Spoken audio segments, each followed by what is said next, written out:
Welcome to your UK and European update. I'm Defiont on digital assets and sound money and the whole ecosystem that is the Internet of Value.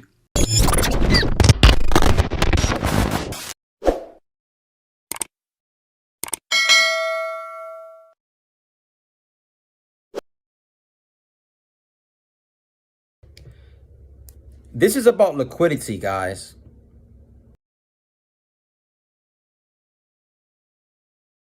And, well, you know, the floor is yours. What would you like to say?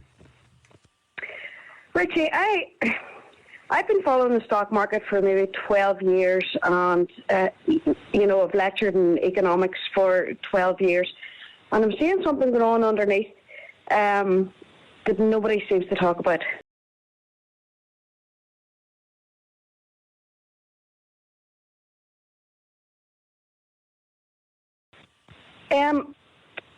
There's a problem with the fiat currency, especially the dollar.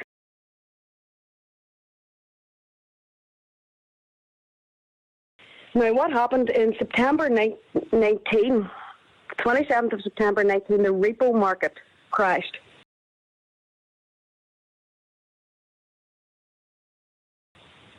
And they printed the 700 billion into the market each night. It crashed again on December 19.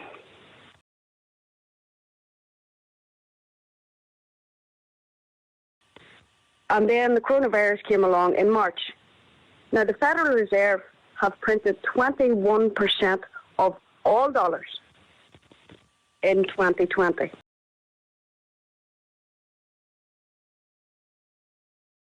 Can you explain in layperson's or layman's terms what that exactly means? Because, I tell you what, because if the economy was open, Richie, we would see serious inflation.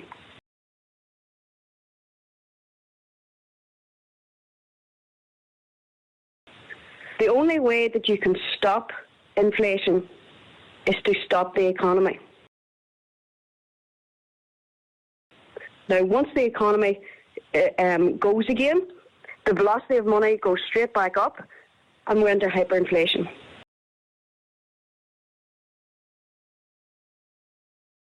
Is that what you see happening in the event these lockdowns go away?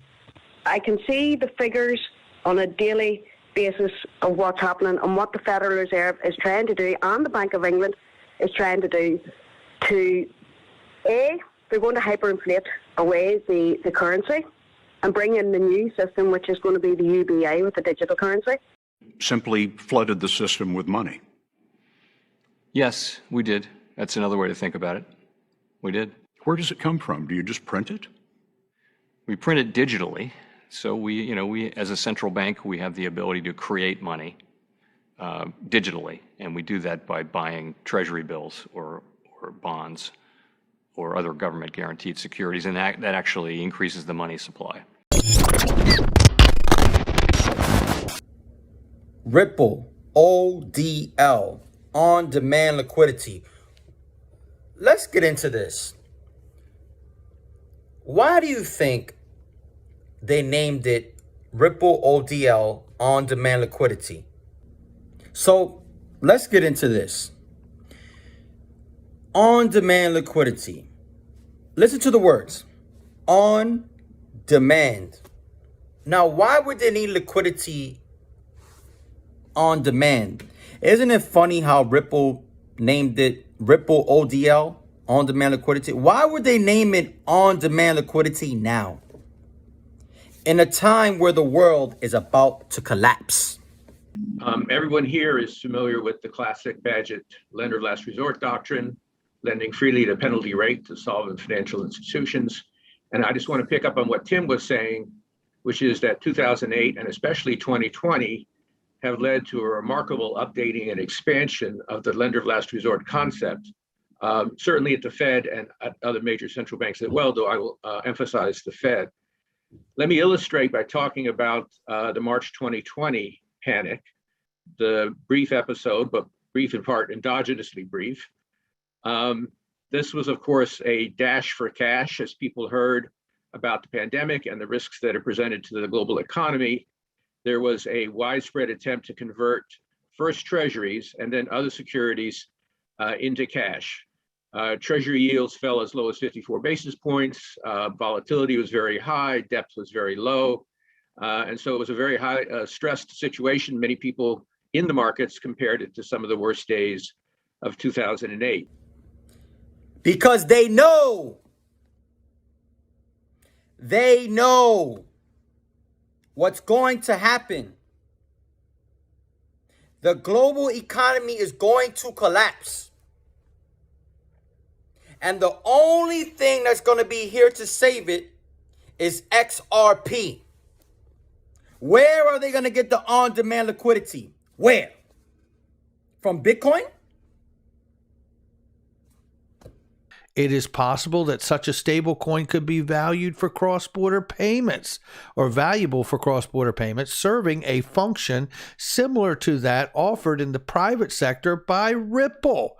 He names Ripple and goes on to say a real-time gross settlement system, currency exchange, and remittance network whose digital currency, XRP, leapfrogs slow and expensive correspondent banking. How good does it feel to hear them say the words, right?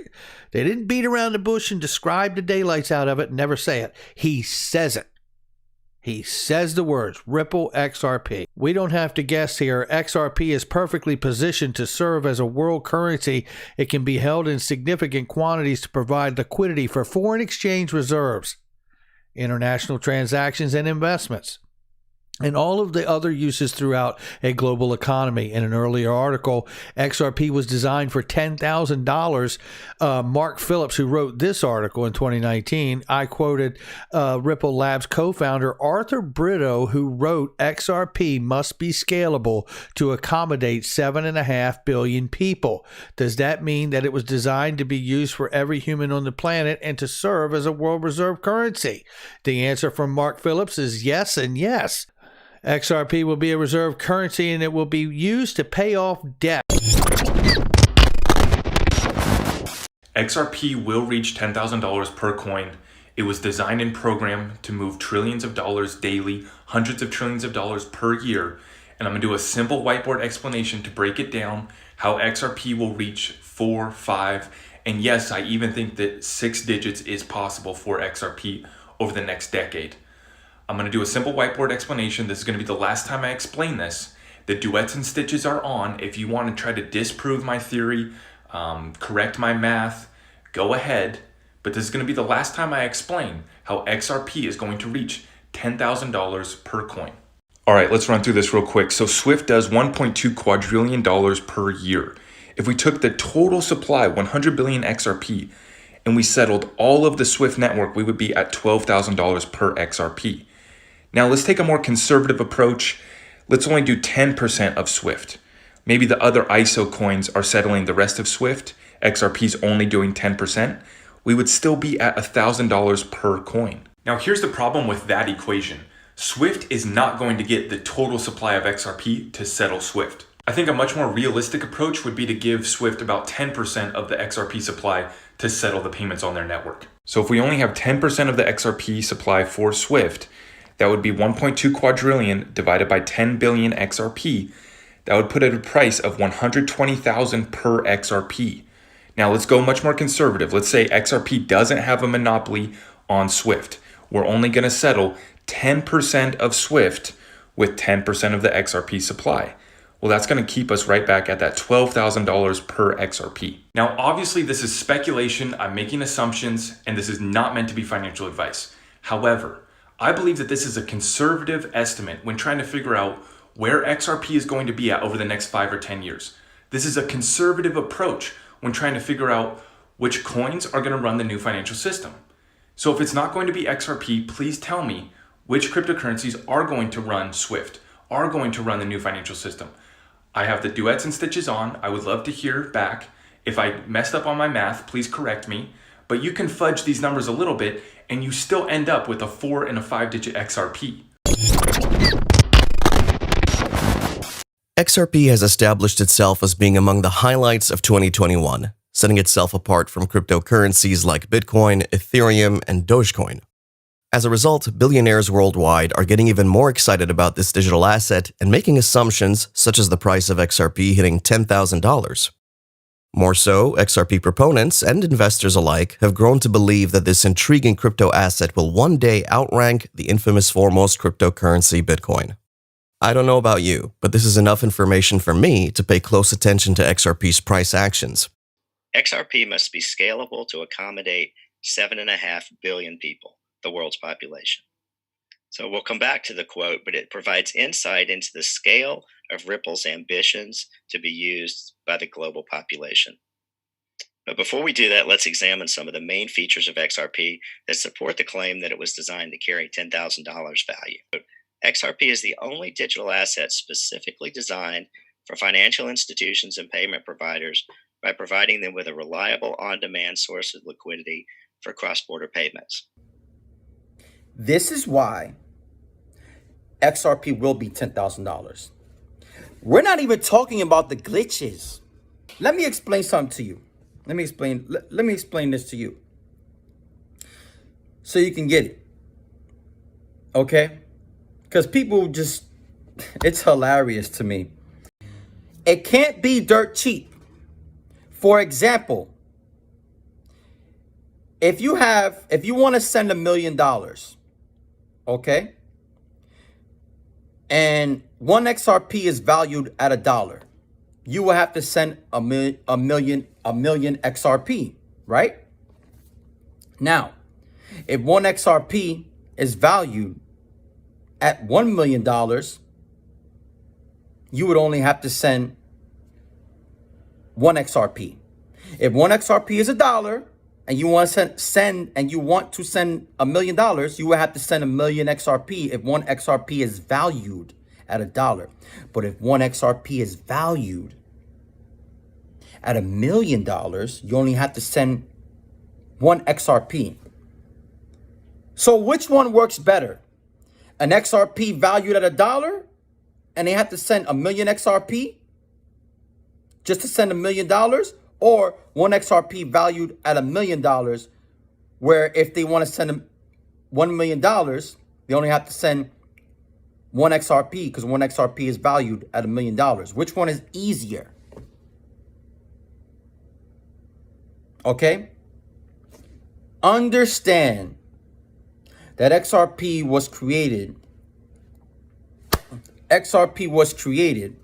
to be fully exchangeable to every currency, commodity, and asset. Now, why would they create a cryptocurrency that is fully exchangeable to every currency, commodity, or asset